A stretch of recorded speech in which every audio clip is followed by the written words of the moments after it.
Happy Friday, ladies and gentlemen. Here we are on The Unspoken Truth for the second time live today. I've been working hard to bring some really great guests, and I'm here with my good mate, Stuart, who's down in his holiday house on the beautiful south coast of New South Wales. Good day, Stu. How are you, mate? Thanks for having me on, Rob. I was listening to your broadcast actually in the car, which was fun. Oh, and suddenly here you are on one when I send you a message going, oh, you want to come and do a show? You're like, yeah, right, why not? Yeah, it was a bit surreal actually, listening to it on the internet, and then suddenly here I am. Here you are. Awesome. Well, ladies and gentlemen, if this is your first time here at The Unspoken Truth, welcome. My name's Robert Bruss, and I'm joined by my co-host today, Stuart Bidwell. And he's, as I said, he's on the south coast. I'm up in Sydney on the beautiful southern beaches in the Sutherland Shire in a place called Cronulla. We like to pop in here and talk about things that are going on in the media, and we like to pull back the curtain behind what's actually going on and have a little bit of fun with that, have a bit of a laugh about that. And I want to help you to understand what's going on within our culture. You might be looking at some of these news stories and wondering why you should care. Why do I care, Rob? Why do I care about this stuff? Why does it even matter? And the reality is the society that we live in is being systematically destroyed by the left. And it's a it's an attack. It's a very, very poignant attack on our way of life. And you need to care about these issues if you care about your way of life, because the things that we know and the things that we've enjoyed since up until now are all about to change. And it's a very, very scary proposition. So on this afternoon's show, we're going to talk about a couple of really interesting topics. I'm going to show you something that my missus alerted me to. Actually, it's about El Salvador and the massive crackdown that they've had in crime over in that part of the world. And what you're about to see is something just absolutely shocking.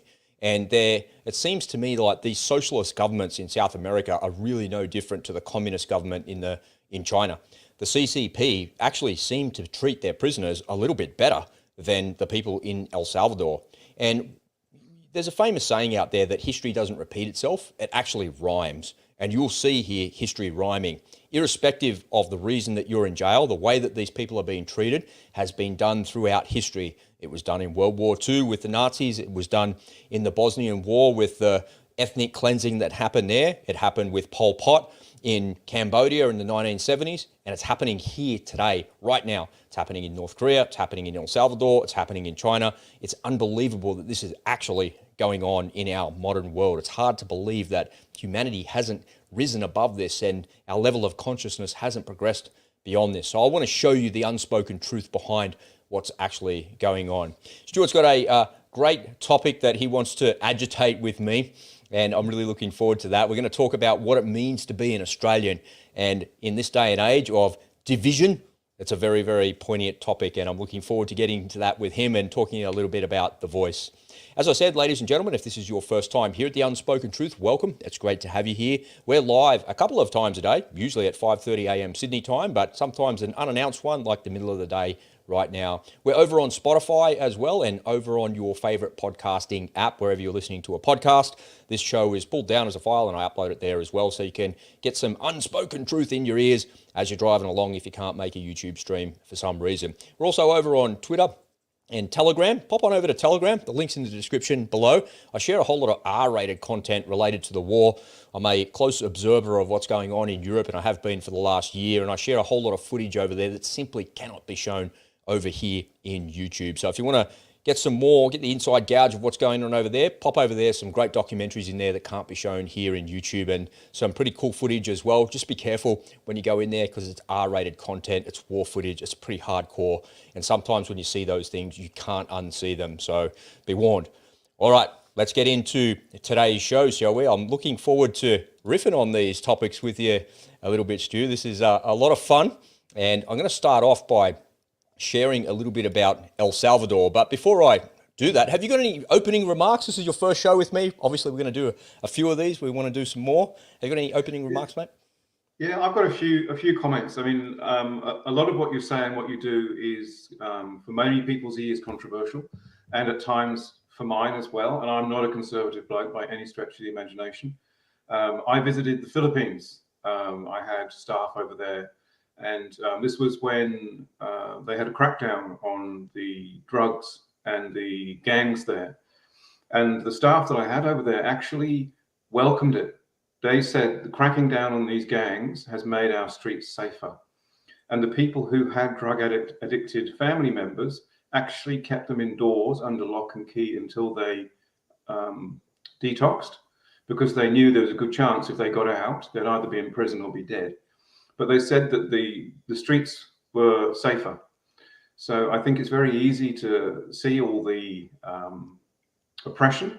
And I don't agree with oppression, don't get me wrong at all. But I think that in some cases, particularly where the law is bought in some of these countries, there is an argument to say that these people need to be dealt with pretty harshly. Harshly, yeah, I agree with the law and order thing. Let's throw to the video that I've got here, ladies and gentlemen. This is from the Wall Street Journal. Here we are, mainstream media. Here's Rob, that's the person that's against all of that, showing you mainstream media. It's actually a really good report, right? There's a lot of great journalists that work for mainstream media that do good stuff. It's not always bad. More often than not, I would suggest it's actually pretty good. Unfortunately, I can't play the video for you back through a screen share, so I've downloaded it and re-uploaded it, and I've put the link down below to the Wall Street Journal. So if you want to go and find the original there and you want to read some more about it, I encourage you just to scroll down and click on that link and have a check is there. So let's play this video. We'll watch this for a couple of minutes and then we'll come back and I'll show you the unspoken truth that's going on behind it. Shows El Salvador's answer to gang violence. Thousands of alleged gang members stripped down to expose their tattoos in a brand new mega prison set to house 40,000 inmates. Todos estos pandilleros terroristas no van a regresar nunca a las comunidades. Gangs turned El Salvador's murder rate into one of the highest in the world. And to end this cycle of violence, the country's president, Nayib Bukele, ordered a crackdown in March last year, arresting more than 66,000 people since then. Communities say the streets are safer, but rights groups and some residents argue that this change has come at a high price, that innocent men and women and even minors have been rounded up and held indefinitely without access to lawyers. I'm here in El Salvador to gauge the impact of this effort, what it means for families and communities, and for a Central American country that has been gripped by gang violence for decades, stoking both poverty and migration towards the U.S. In El Salvador, a country the size of Massachusetts and with a population of 6.3 million, the violence has been blamed on the MS-13 and the 18th Street gangs, groups that originated among Salvadorans in the U.S. in the 1980s. They terrorized communities for decades in El Salvador, demanding weekly extortion payments from business owners and imposing curfews. In 2015, El Salvador's murder rate was over 100 per 100,000 people. But by 2022, officials said the number went down to 7.8. El país, donde antes era común encontrar cadáveres en el suelo, y vean cuántos homicidios hay ahora. Días, semanas enteros sin homicidios. President Nayib Bukele imposed a state of emergency where lawmakers suspended constitutional guarantees allowing soldiers to raid communities in search of anyone with suspected gang ties. The mass arrests gave El Salvador the world's highest incarceration rate, as 1% of the national population has been put behind bars over the past year. As a result of the crackdown, gang members are no longer prevalent in communities. Small businesses can now operate without fear and at any time of the day without having to pay high extortion fees. But the offensive fractured many of the poorest households. Tens of thousands of young children have had at least one parent or caregiver detained under the declared state of emergency. Ana Mancia says her 4 adult children were working as street vendors when they were detained last year. Aquí ya no, gracias a Dios ya no. Pero es triste eso, saber, no puede saber de sus hijos ya un año, no sé nada de ellos. She was left to take care of 6 grandchildren. None of them go to school, and Ana struggles to feed them. Families like Ana's can't afford legal representation. Alejandro Diaz Gomez is a non-profit attorney. He advises 250 families of detainees who he says are wrongfully held. Ha sido imposible, ¿verdad?, para las familiares de los detenidos hablar, ¿verdad?, con autoridades. Entonces no hemos tenido una respuesta. Claro, ¿verdad?, que hay una necesidad de querer solventar, ¿verdad?, toda esta historia de violencia contra de nuestra misma población, pero puede haber seguridad, ¿verdad?, con violación a derechos humanos. Rights groups say people are locked up in crowded cells with little food while they wait indefinitely for trial. This man told us his 2 sons were arrested during the crackdown last year. De 1000 terroristas que él dice que agarran, a lo mucho son 100 pandilleros y los otros 900 son gente inocente que no tiene nada que ver con pandillas. El Salvador's security minister, Gustavo Villatoro, denied allegations of human rights abuses and arbitrary detentions, adding that all gang members will spend the rest of their lives behind bars. More than a year into the crackdown, President Bukele's approval rating is at a record high. Polls at the start of the year showed more than 90% of Salvadorans are happy with the president's security effort. And El Salvador's model has drawn the attention of other Latin American countries gripped by violent crime, such as Ecuador and Honduras. Well, there it is. That's the report that was there from the Wall Street Journal. Ladies and gentlemen, scroll down and have a look on the link, and make sure you click that link and head over to that website and have a proper checkers of it as well. I want to acknowledge the work that they've done, and we've just borrowed that there here in YouTube. It's a very, very scary proposition. He says that there's no human rights abuses. So this is the unspoken truth. And the reporter kind of contradicted that quote that he got from the minister. There's no human rights abuses, but anyone that's a gang member will never be let out of prison. Well, aren't you abusing someone's human rights when you're not giving them a chance to reform behind bars and go through the system to come out a better person and pay for their sins? That's actually a contradiction, and it's a bit of an oxymoron as well. And it's even more of an oxymoron when they're held without trial and no one knows what's going on. So that reporter did a good job by finding that mother who had 4 kids who were locked up, and she had no idea what was going on or what could actually happen. So that's a massive abuse of human rights there. But he's sitting there in his chair pointing at people saying there's no abuse of human rights. It doesn't make any sense. What do you think when you see that report there, Stu? I was pretty alarmed, man, when I saw it. Yeah, it threw some stuff at me, I have to say. I read a book by Giuliano, the guy who locked up half of New York when they had gang issues there.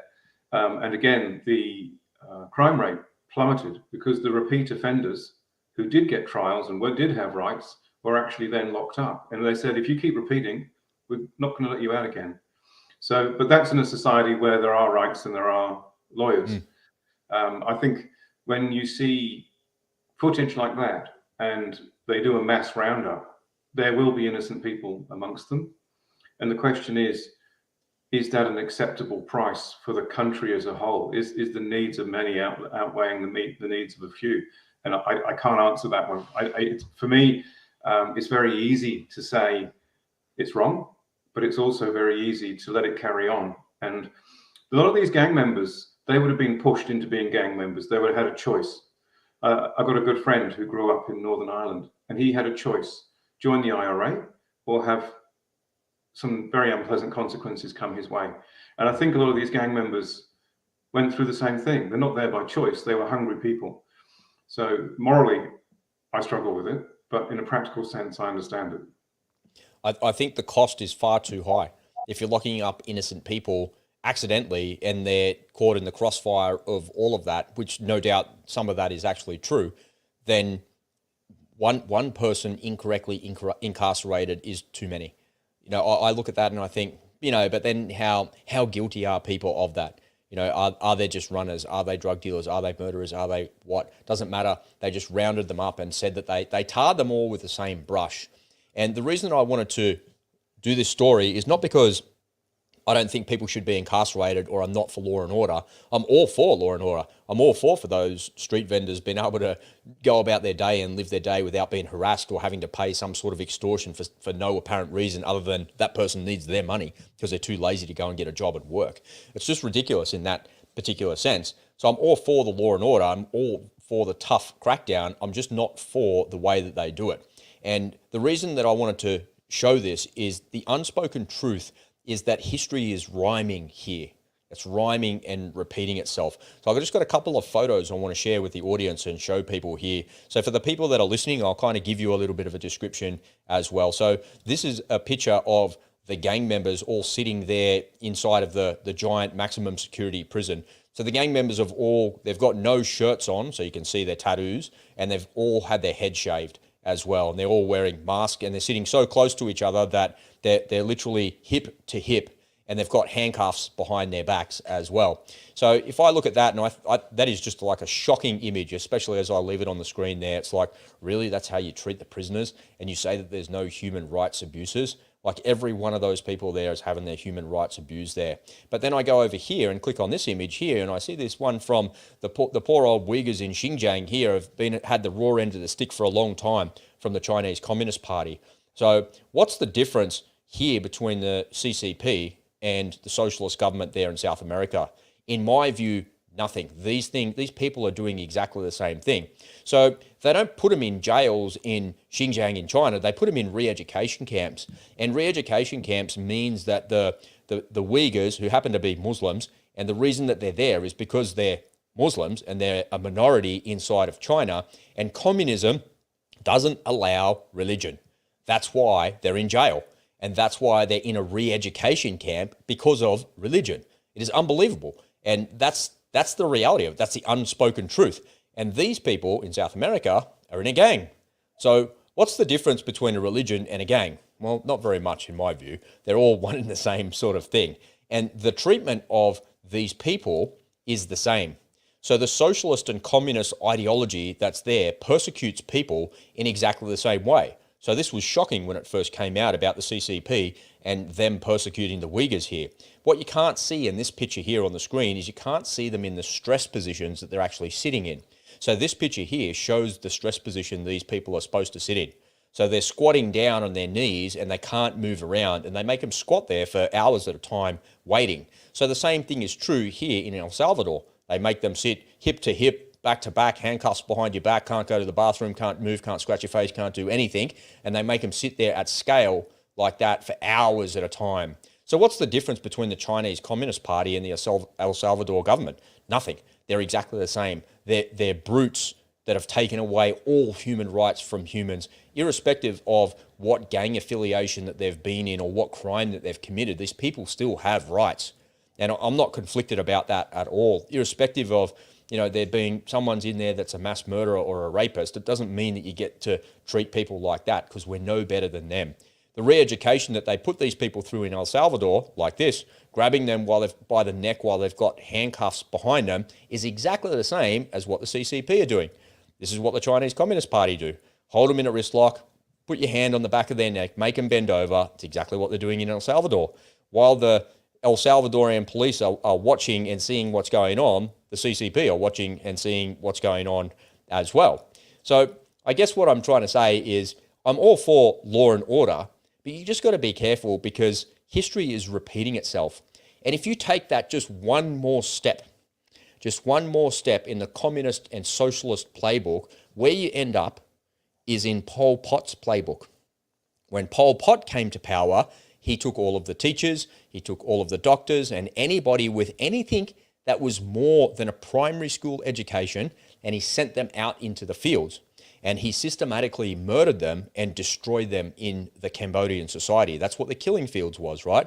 More than 2 million people were killed in a very, very, very short space of time. And what we're doing here, and what we're looking at here, is the point before that happens.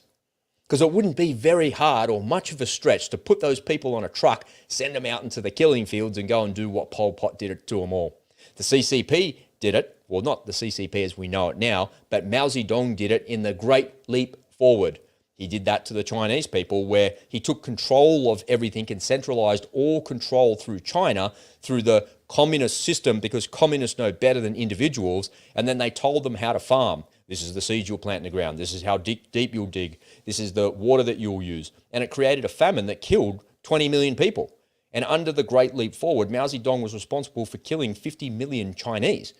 And this is the playbook that they're using right now, rounding up people that they don't like in society. This is the unspoken truth. You don't like these people in society, round them up, put them in prison without trial, without remit, without anything like that. And these folks are only just a couple of steps away from mass genocide that we've seen several times before in the last 100 years.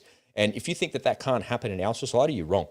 You're completely wrong. That can easily happen in our society. And we saw a Stasi-like police force here in Australia happening during the last couple of years. And those Stasi-type police just following orders, doing whatever they were told to do because they had to keep their jobs. And we were not far away from being rounded up and segregated in society because you didn't have a medical procedure. We were segregated. We were. And we're about to be segregated again And we're going to talk about that a little bit more in a sec. All right, I've just got to step away from my computer for a sec here, Stu, because I've got to tie my high horse up over there. I've just got to get off my high horse, and I've got to kind of get it off my chest and say what I got to say. What do you think, man? Well, you certainly do give it hard, mate. I'll give you that. It's an interesting one, and I agree with you. I'm a great believer in law and order, and I think that there is a place for being hard on criminals and on people who break the rules of society. And I don't like the fact that you round up everybody and the price is that some innocent people go to prison. I don't like that at all. I had an interesting conversation online with my old school buddies, and they were getting very upset with my old school because the old school had opened up a branch of the school in China. And they were all saying, we should boycott, we should do this, we're not happy, blah, blah, blah. And I said, well, I don't know who we is in your opinion, but it doesn't include me. What's wrong with that? What's wrong with opening a school up there? Well, that's what I said. They said, we're supporting the Chinese regime. And I said, no, we're not. No, you're not. We're giving education to people who want education. And they argued that it only went to the elites. And I went, did you not go to the same school as me? We went to a private school. You went to an elite school in England. Exactly. Your parents were wealthy. You were lucky. You had a really good education right next to me. Why shouldn't those Chinese folks be able to have that? Well, I told them they were being racist. I nearly got kicked off the site. And it's because so many people agree with everyone else that it's so easy to be a sheep in these situations. Yep. And for me, the future is children. And you need to give everyone the opportunity to do that. And to me, there is no such thing as the Chinese or the Russians or anyone else. There is the people who lead them at the moment who are responsible for what's going on. But you can't. Hey, cut that shit out because you're going to get us struck off YouTube for telling the truth there, right? let me interject a little bit there because I want to say something because it's my favorite thing in the whole world to say, man. I hate this communist ideology. I hate the CCP. I hate everything that they stand for.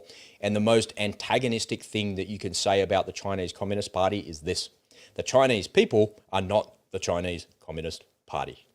They're not. The China, and let me say it again, the Chinese people, so hello Beijing, hi Xi Jinping, the Chinese people are not the Chinese Communist Party. And to your point of those folks wanting to start a school there, it's on behalf of the British people that are donating to that and to your mates that are doing that, and then on behalf, and it's for the Chinese people. It's not for the Chinese Communist Party. The people that are members of the Chinese Communist Party might get some benefit out of that if they send their children there, but you're not doing it for the Communist Party because the Chinese people are not the Chinese Communist Party. So it doesn't matter. It's not a racist thing to say that, you know, like, oh my God. Well, you can't stop a person from having an opinion. And you can try and beat it out of them, and you can try. And you know what? If I was put into a prison and I was told that if you stop believing in a certain thing, we'll let you out, I'll tell them whatever they need to hear. Because inside just like that? Yeah, inside my mind, I'm still me. I can tell you, Rob, that I am actually a communist and I really object to what you're saying. Just to be antagonistic. That's the failure of communism right there, right? And that's what these people with this ideology don't understand. It's not actually, the thing is, it's not communism like it once was in the 1920s and 30s. It's more technocracy than it is communism, and it just seeks to control everybody. And they use communism as the actual political system there. So it's quite different. But the ideology of communism has never worked for the reason that you just said, is because communists and people that run in a socialist society and communist ideology fail to recognize that no matter what you do, you can never control my mind. You might break me physically, you might break me mentally, but that doesn't mean I'm not going to be, that doesn't mean, do you think all of the men in this picture are broken? No way. No way. I think there's probably 90% of the men in there that are resisting harder than you could ever possibly imagine. And they would fight that system harder than you could ever possibly imagine because you can't control their mind. Well, it's also, that's all they've got left. Exactly. It's a crazy circumstance. What would you say to somebody that was watching this that thinks that that's a good thing? They think that locking up all those criminals and those gang members and locking them away, do you think that's a good thing? What would you say to them?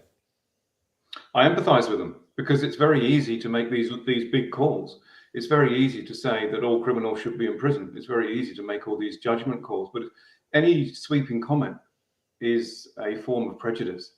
And someone who has a tattoo is not a bad person. My daughter's partner is going to get a full sleeve done, and he's a policeman. And I hate tattoos, but that's because I personally don't like them. It doesn't make him a bad person. It doesn't make police people a bad person. It just makes me, probably in their eyes, an old fart. And it's just, to me, you can't judge a bunch of people by tattoos or by anything else.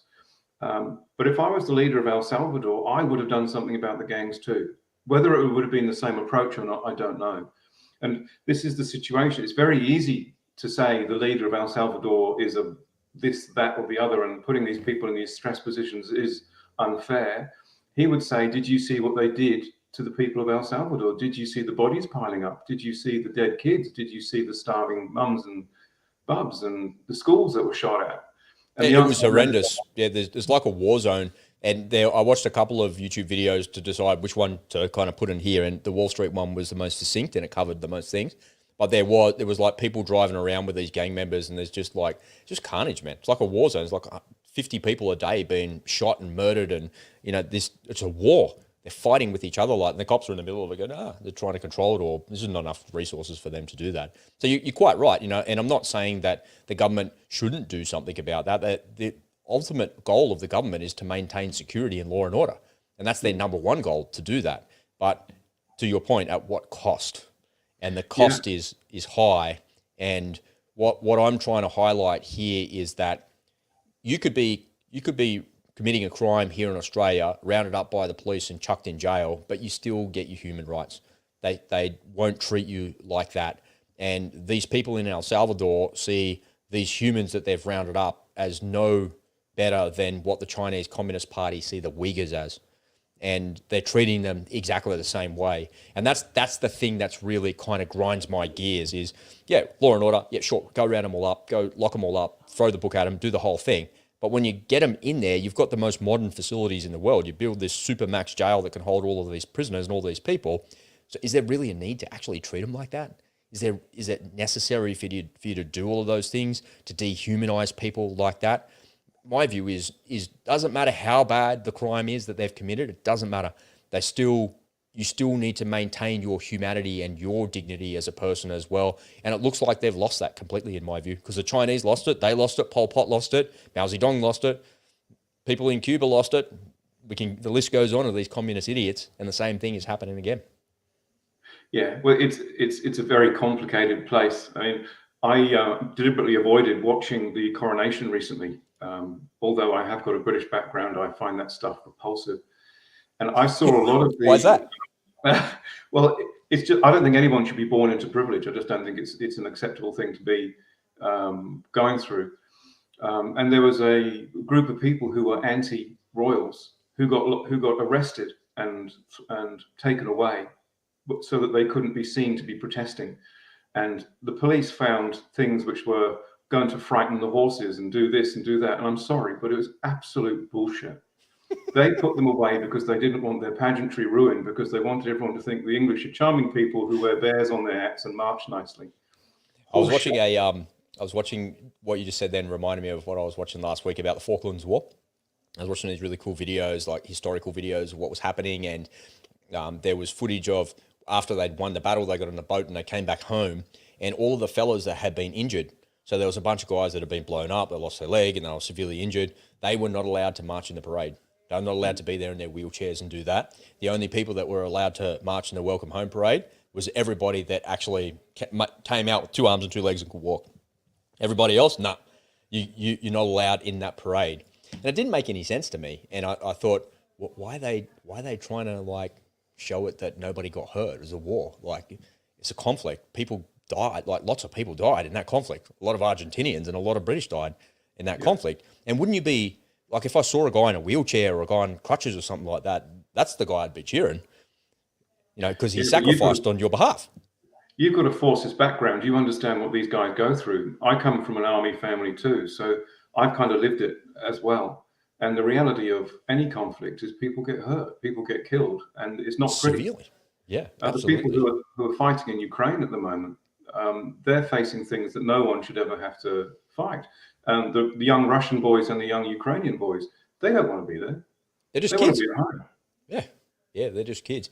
Yeah, it's well, I'll just kind of highlight that the British government has got a history of doing exactly what you were talking about there. With here's some anti-royals here protest, let's get rid of them. Yeah, here's some soldiers we don't think would be representing the British military very good. Let's just tuck them away there. Let's just get them home straight away, will we? Don't let them have their celebratory march or anything like that, which is pretty cruel, if you ask me. It's not very nice.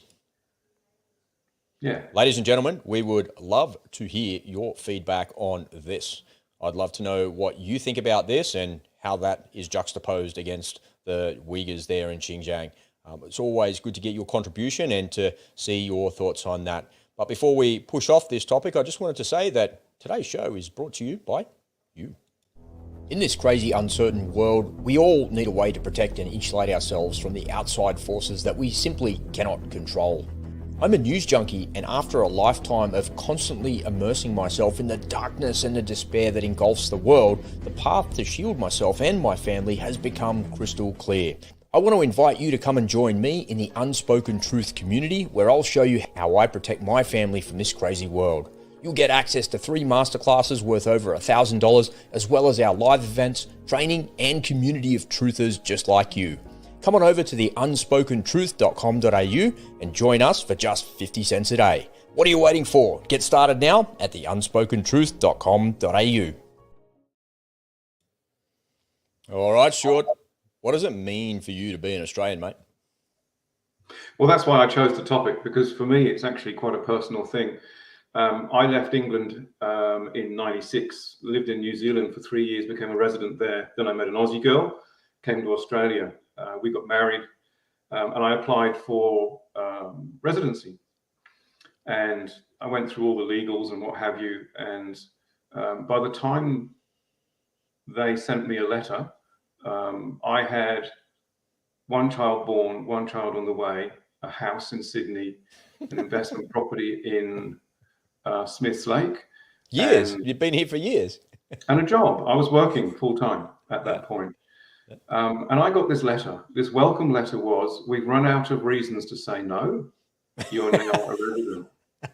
Were they looking for reasons to say no? No, don't like him. Annoying British guy. No. He's a Kiwi as well. Definitely not. Well, it's really weird, right? I mean, I nearly said, do I need to be a criminal? But then I thought, they probably wouldn't find that funny. But, yeah. All the POMs used to get sent here because they had stolen a loaf of bread because they were starving. I was wondering if you were going to go there. You did. And now everyone wants to come here because it's a much nicer place. I mean, a lot of the people who I know back in England envy my lifestyle, and I have a fantastic lifestyle, and I love living in this part of the world. Mm-hmm. But my question is, what is an Australian, and why do we need to have this label put on human beings to say that they are a particular person? So I would have the same conversation with Ed. What is an American? Every time I see something on the news, I see such different and diverse human beings with such different backgrounds and such different beliefs that they cannot be defined as American, because they're all so different. So what defines an Australian? You're an Aussie, you're born here, but you're not Aboriginal. To you, what is an Australian? I could be if I declared it. Literally, I'm just going to identify as that from now on. Then I can change my identity. What does it mean to me? I think your nationality is a system of values and beliefs, and they're the beliefs that you grew up with. And if you grew up with a patriotic family that had flags around the house and they talked about, Australian history or whatever it is that they did to be patriotic, and what does that word mean? It means that you're proud of where you're from, you're proud of your history, you're proud of your heritage, you're proud of all of those things. And part of the problem with operating like that, and I think you'll agree, is that if you start to believe all of those things, you'll start to embody them, because your belief systems drive your thoughts and your thoughts drive your behavior. So if you believe at your core that you're an Australian and you're a deeply patriotic Australian and you stand for everything that Australians stand for, having a crack, giving people a fair go, she'll be right, and all of that Aussie slang that's so famous around every other part of the world. If you're one of those people that believes in that, then you will embody all of that. But what if I told you all of a sudden that your belief system was wrong?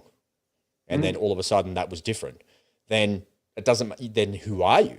You know, here in Australia, you probably definitely wouldn't have seen it because you didn't grow up here. So Australia is one of the most, the way I describe it, is one of the most successful multicultural countries in the world.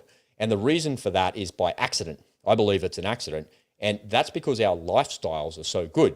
So when I was a kid, I grew up with Italian families, Lebanese families, some Asian, not many, but mostly Italian, Greek, Lebanese families. That's because they're the immigrants that came after World War II. The grandparents came, the parents were born here, they're brought up here, and then we're the third generation of people that are here. And this was before we had huge influx of Chinese students, huge influx of Indian community as well. Back in the 80s and 90s, it wasn't like it is today, particularly in Sydney. And I think that multiculturalism was a success here in Australia, and really every other society that's tried it on planet Earth doesn't work. And what it means is that these cultures sit by themselves. So you could go to Bankstown and around that part of the world, Greenacre and Regent's Park and all that part of Sydney, and it's a very Lebanese community. It's a very heavily Arabic community. But I was part of those communities because I had mates that were there. And there was nothing more that I loved than going over to my Lebanese mate's house and eating their food. And their parents were always so welcoming and they were so there and they were happy, and kids played together and we did all that. And equally, I'd go over to my Italian mate's house and his mother would be like, oh, you look so skinny. Come over here. We need to feed you some pasta, right? And all these like families just want to feed the kids for whatever reason, right? So it's a very welcoming society. It's a very integrated society. But the Lebanese stayed with the Lebanese. They didn't really mix with other people. But if other people came in, they were welcoming to them. That's why I believe it's successful. That's why I believe it's really good, is because we can be over here with all of our Lebanese and Arabic families and talk our language and believe our belief systems and all of that. And hey, this guy Rob's coming over here. Oh, we'll come in. You know, they're welcoming like that. And the opposite is true as well. You're welcoming of those people the other way around. And I think society here in Sydney, a multicultural society where I grew up here in Sydney, is very successful. And even today, I think it's still pretty good. I think with the integration of large influx of Asian migrants and immigrant migrants here in Sydney, it's actually very multicultural. I've got a lot of Indian mates. I've got some Asian mates, some Chinese mates. You know, all of that is just, that's normal for me. But when you say, what does it mean to be Australian? Do I identify as Australian? But, you know, my granddad was from Ukraine. Does that mean I identify as Ukrainian? My grandmother was from Poland. My other side of my family was from Germany. Like, do I identify as German, Polish, Ukrainian, Australian? What do I identify as? I don't know. I don't personally, I don't tie my identity to a nationality. I'm just like a dude. What I did do, I'll tell you something that did happen to me though, during COVID and all of the socialist and communist and Stasi regime, particularly here in New South Wales with Gladys Berejiklian. I remember distinctly when she came out and said, you need to report your neighbours. And she was like serious about it. And I'm like, in North Korea, once a week, Yomi Park will tell you that in North Korea, once a week, the whole village gets together, they sit around and they report on each other. And you don't know who's reporting back to the commissar up through the hierarchy. Then if you're found to have done the wrong thing for some reason, they don't just take you away to the gulag, they take you, your immediate family and your extended family to the gulag. And all of you go. And Gladys Berejiklian was promoting that. The Prime Minister was promoting that. The Prime Minister was allowing all of this to happen. And what it did is it made me not proud to be Australian anymore. I used to be a proud Aussie. I have Aussie flags on the wall in the back of my podcast. I'd have my army stuff around. I'd have all of that. I put it all away. And the medals that I got out of the military, I'll never wear them ever again. Ever. Because if I went abroad to play for my country and my country rewarded me with those medals, but this is how the country behaves, I don't want anything to do with this country. I don't see myself as a proud, patriotic Australian anymore. I just see myself as a man, as a man that happens to reside here in Australia. And, you know, the behaviour of government in the last couple of years has been so abhorrent to me that it's made me embarrassed to, on Anzac Day, I'm not going out to celebrate Anzac Day, I don't give a fucking shit. Because all of those people that died in the name of government, in the name of government policy, are not coming back. There's nothing you can do about it. They're not coming back. But who would ever go forward and do what the government tells you to do now? Who would do that? Why would you ever do what the government ever tells you to do ever again? because these people are just liars. And that quickly got rid of all my patriotism. That got rid of everything that I identified as a proud Aussie, a VB drinking Aussie. Fucking get out of here. Well, I'll be interested to see you having that conversation with Ed as well, because most Americans that I've met are very proud about being American, but I think a lot of them are very lost at the moment about what that means. And the reason I brought the subject up is I was born in Germany because my dad was in the army there. Mm-hmm. I have got British citizenship. What happens when that happens? Are you considered to be German, or are you a Brit because your mum and dad were British? Well, in theory, the hospital I was born in was on English soil in Germany.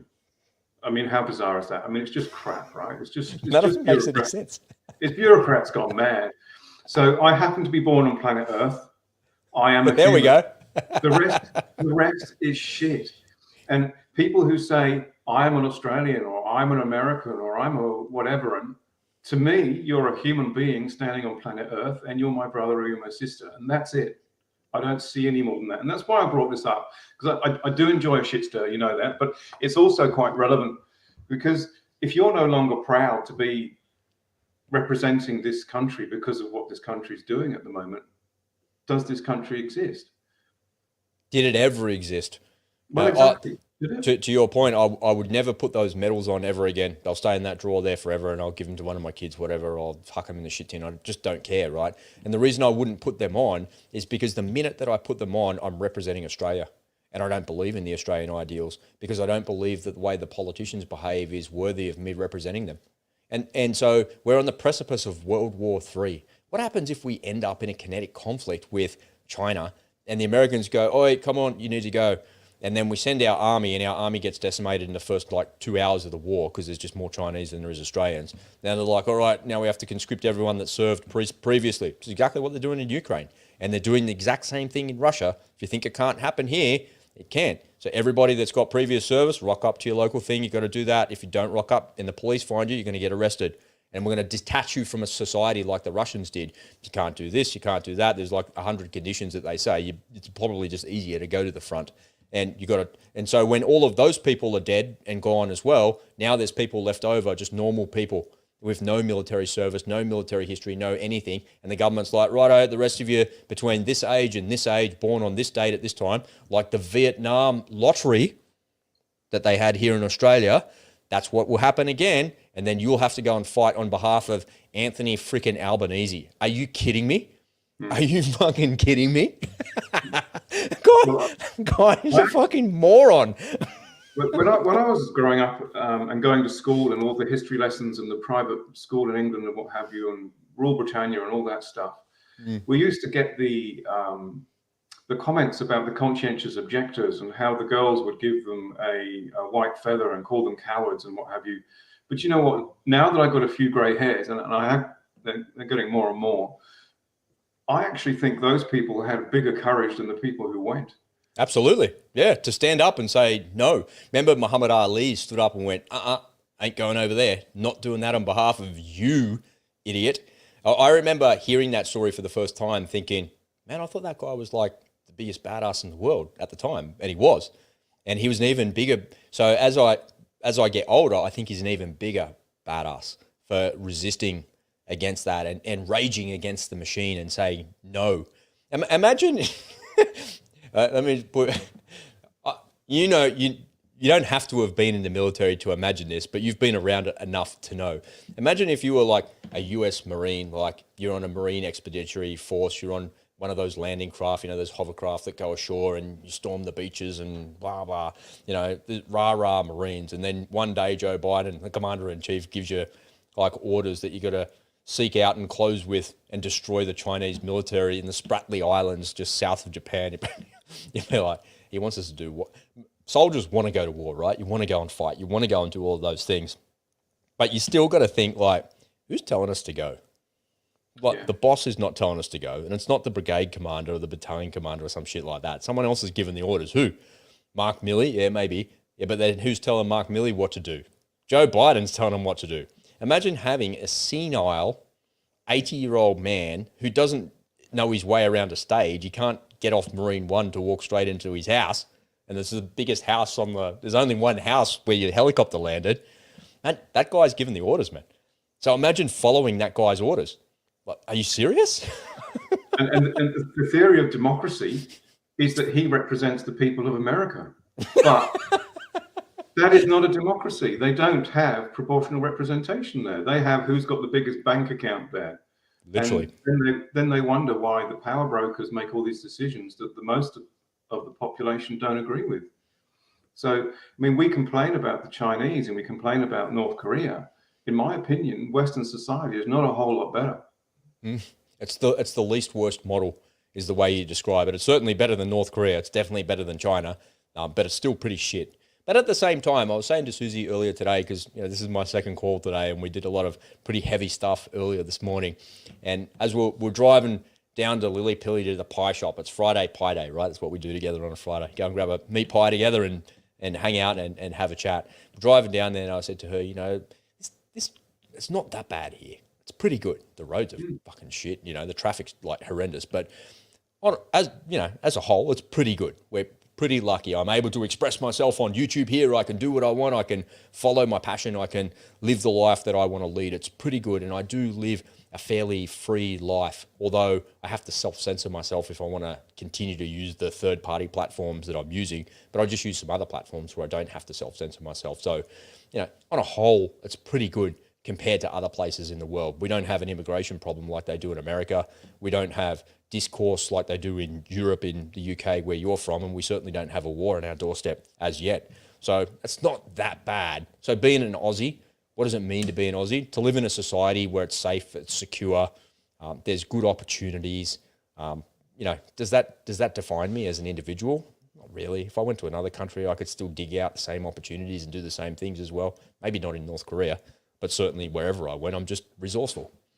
But are your opportunities because of your upbringing and because of the fact that you're white? I mean, there's a lot of people who would say that the Aboriginals don't have the same opportunities because all we do is throw money at them. We don't actually give them anything. What would you say to that? I don't know enough to give you an informed comment because I don't know any Aboriginal people that have received money. I'm certain that they're out there, and I'm certain that there's there.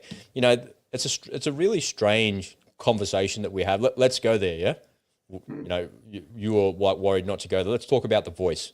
And I think it's important that we have this conversation about the voice. And I also said to Susie in the car on the way to the pie shop that finally I got an Aussie here that I can talk to about Aussie topics. I think this voice thing is a really important thing that needs to be discussed, and people just don't know enough about it to actually have a conversation about it. But here's the thing. Nobody knows anything about it because what they're asking us to vote for is they're asking us to vote for, should we have a voice to the parliament and change our constitution?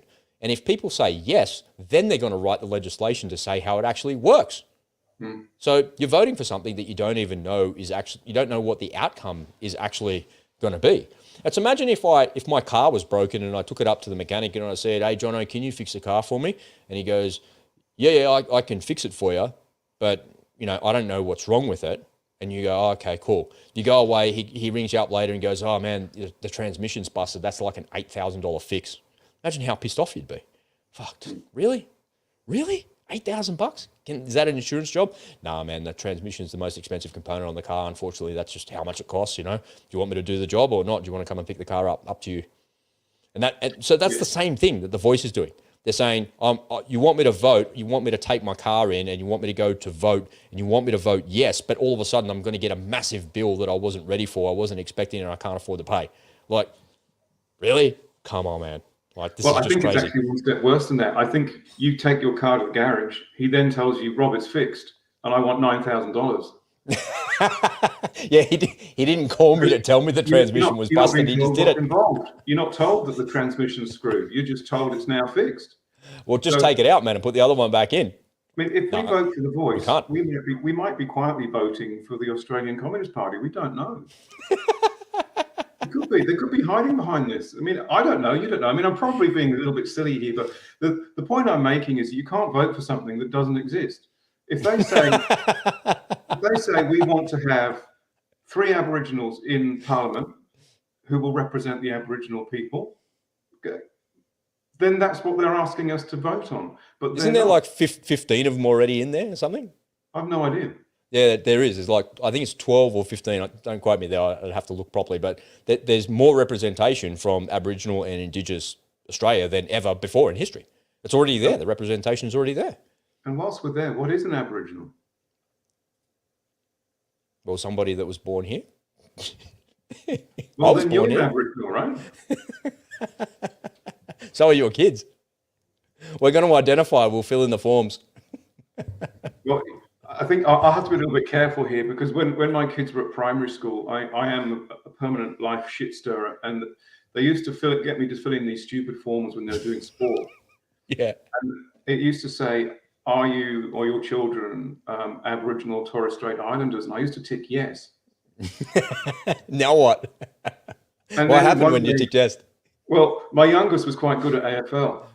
Yeah. And then one day we get this call saying, does he want to represent such and such a group and such a group in Sydney? So I asked him, and he said, "Dad, piss off." He has nothing against Aboriginals, but he is not, in his mind, an Aboriginal. He's the son of an Englishman and an Aussie who happen to be white. So, but then maybe he is Aboriginal because he's born here. I don't know. You know, the irony of it all is the Aboriginal people that are in Parliament are opposing the voice. I don't blame them, because it's patronising. What I'm seeing of it, they're being patronised. You know, during here, I'm going to highlight something for you, which I think is funny as hell. And thanks for giving me a laugh here on a Friday afternoon. I really needed that. It's important, right, to laugh at these stupid topics. When during COVID, when they said it was mandatory that you had a thing in your arm and an experiment inside of your body, or you couldn't go into a cafe or restaurant, you couldn't go into there. They were dividing society by haves and have-nots. And it doesn't matter what the have is. If you don't have that, you're not allowed to do what they say you can do. And very quickly, society adjusted. And I can remember walking down at North Cronulla here, and there's like a strip of maybe half a dozen restaurants or something there. And I remember I was with Susie, and she's kind of like looking longingly in there, like wanting to go in there.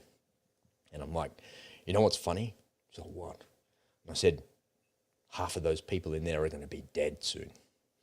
And she's like, shut up, stop it. What are you talking about? I said, yeah, half of them are going to be dead from that experiment. She's like, no. I said, everything that you've had up until now, that's it. You're not getting any more. That's it. Maybe it's never again. Maybe you're never, ever going to be able to go in a restaurant again because you haven't got what the government wanted you to do. But who cares? You'll be alive. They're all going to be dead. And guess what happened? Guess what happened? Not all of them, but a lot of them have got very serious health complications. I don't know anybody that's had an experimental medical procedure that's not sick. I don't know anyone. All of them that I know that have had it are crook. And some of them quite serious. Some of them have nearly died. Some of them have had heart attacks, all sorts of serious things. And here we are again in 2023. That's all behind us. That's all forgotten, really quickly forgotten, by the way, by the zombies in this society for some reason. And they're trying to divide us again. So what's to say that I'm not allowed in that restaurant anymore because I voted no, or because I'm not the right skin color, or I'm not the right person, or I'm not the right level of character, or I'm not the... If they suddenly decide I'm not the right type of person that they want in their establishment, who's to say that the government can't just suddenly go, no, you can't. You must scan that QR code. You must have the MyGov app on your phone. If you're a company director, you must give us your details. Otherwise, you can't operate a proprietary limited company here in Australia. You must comply with what we tell you to do. And if you don't comply with what we tell you to do, you're going to be segregated from society. And essentially, they're trying to legislate in our constitution how to segregate us in society. What? The world's upside down, man. Well, I had this conversation with a mutual friend of ours who comes from South Africa, and he left because of the apartheid and the violence and what have you that was prevalent there. And I was sat having a coffee with him in Sydney, and I said to him, "Are you Australian or are you South African?" And he said, "That's a really good question." I go, "I know, that's why I asked it." Because he and I basically came to the same conclusion, is that the country that you happen to be living in is a country you happen to be living in, and we're all standing on the same planet. We'd just prefer to live somewhere safe. So if someone now said to me, right, Australia is now going to be called New Zealand, East New Zealand, okay, I don't care, call it what you want. Do I get to be a Kiwi? You are a Kiwi. If you want. And I think when I lived there, the whole thing about the Maoris and the new Kiwis, they were getting a vote, and they were trying to decide what made a person a Maori. And what they decided was, if you feel like you're a Maori, you're a Maori. And I went, I love the Kiwis. They're so practical and brilliant. The job done. You didn't have to go to lawyers. You didn't have to do anything else. And this was agreed by the Maoris. It wasn't just them being told. They went, bro, if you think you're a Maori, welcome. Brilliant, right? There's a really good movie out there from the, I want to say 1990s, called Starship Troopers. Have you ever seen that movie? No. So it's a fictitious movie set in the future, and it's about these soldiers that are about to go and fight on behalf of planet Earth, and they're about to fight these aliens on another planet. And it skips over all of the BS of all of that, right? So it takes you through their training process, and there are all these rah-rah marine type jarheads, and it's actually a really good movie for an infantry guy, right? Because it's about going up against something that is a superior force, and there's not much you can do. I think I have seen it. One of them gets sucked into the ground by an overgrown worm, right? Yeah. So it's a really it's cheesy in that sense, but it's actually a pretty good story. The underlying theory behind it is that, and I like this idea that they have there, and I think our society, might be moving towards something like this, where in order for you to gain citizenship means that you have different privileges in society. In order to gain citizenship, you need to go and fight. And if you fight and you survive, you get citizenship, which allows you to move forward. You don't have to fight anymore, and you can go and do these things in our society. So when you look at where we're evolving to, and we're here at the end of the financial system, we're at end of fiat currencies. No fiat currency in history has ever survived. From the Romans to here we are today in 2023, all fiat currencies have collapsed and gone away. The ones that have lasted the longest have always been backed by gold or some other commodity that's out there. But as a rule, fiat currencies go away, and they generally don't last more than 100 years. Our system that we've had here has existed in its current form since the Federal Reserve was set up in the United States in 1908. So it's a little bit more than 100 years that our existing system has survived. And we all know that the financial system is about to go bye-bye, ta-ta, in the United States. There's going to be a massive banking collapse. There's going to be a massive economic crisis, particularly if there's a nuclear exchange in Europe as well. It's going to be the complete and total destruction of our society, which means, according to the WEF, we're going towards a massive financial cyber attack. That's the next big thing that they're planning for and preparing for. And now the central bank digital currencies have come to bear. So CBDCs have come out. They've always been there, and they're now coming out. There's all countries on planet Earth have actually trialed CBDCs in one form or another, and they've moved now for the centralized version of it called Unicoin that's been rolled out already. So what we're seeing is the end of this system, the end of the fiat system, the end of financial system as we know it, and it's a controlled demolition of our society. That's what's happening. It's not a conspiracy theory at all. It's actually what's going on. If you look behind the unspoken truth, you pull the curtain back, you'll see that actually going on.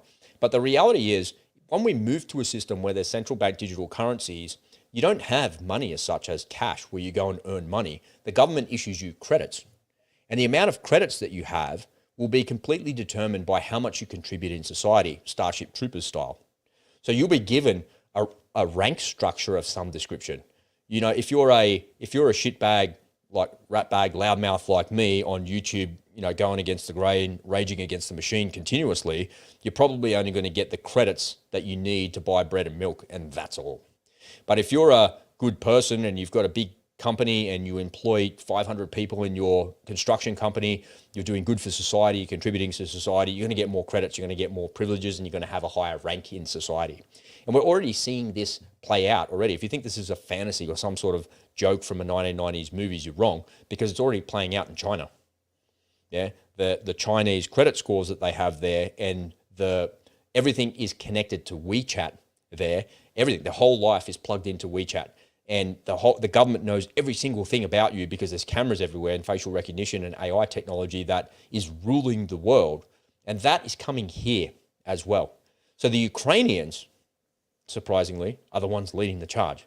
The Ukrainians are the ones that created the Everything app, where there's like 120 something services in one single app. So all of the government services live in there. And it's not very much further that we need to go before we destroy the fiat currency system and just get rid of the economies, because that shit doesn't work anymore. Anyway, let's get rid of that completely. And we're going to move to a place where I'm going to start issuing credits to you based on what you say, what you do, and how many people you employ. It's a very scary proposition, and I don't think we're very far away from that at all. And if there's a nuclear exchange that happens in Europe, and we're on the precipice of that, then that will be accelerated as well. So we're heading back to 1984, right? The book. All the way back there, somewhere on my bookshelf there behind me. Good book. Really? Oh my God, it's so depressing. The front end of it's really depressing, but it's a good book. You know what's a better book than that is Animal Farm. I enjoyed that too, actually. Yeah. That's a little bit better than 1984. Yeah. Well, what do you think about all that CBDC stuff? To me, that is Big Brother gone mad. I think I would choose to put a backpack on and walk into the bush and live off the land if it got to that. We're bugging out? Yeah, I'll bug out. But that's not a conversation we should have, because if nuclear does start raining around this world, the bug out plan is an important one, which I think we should also share on here. Yeah, definitely. You need some community, you need a place to go, you need people around you, and you need those, you need that support. You can't do that by yourself, that's for sure. No. I don't have any medical skills. I don't have any military skills. So I need people around me with all those things. Well, we need somebody to be able to manage the actual, the food and the people and the accountancy skills. You don't need accountancy when you're running a community. No, my use will be pretending to be wise and old, and that will soon be seen through. I'll be the next dinner. You'll be sent out in the gun picket just to wait out there. Yeah, I'll be sent out to see any marauders. They get me first. As otherwise known as cannon fodder. Yeah, at least there's a use for it.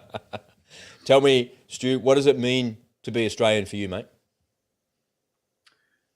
When I first became an Australian, I was very proud of the inclusiveness of Australia and how within the community that I was in, there was every nationality that I'd ever come across and more. And we all just treated each other as equals. And to me, that actually wasn't Australian, it was human.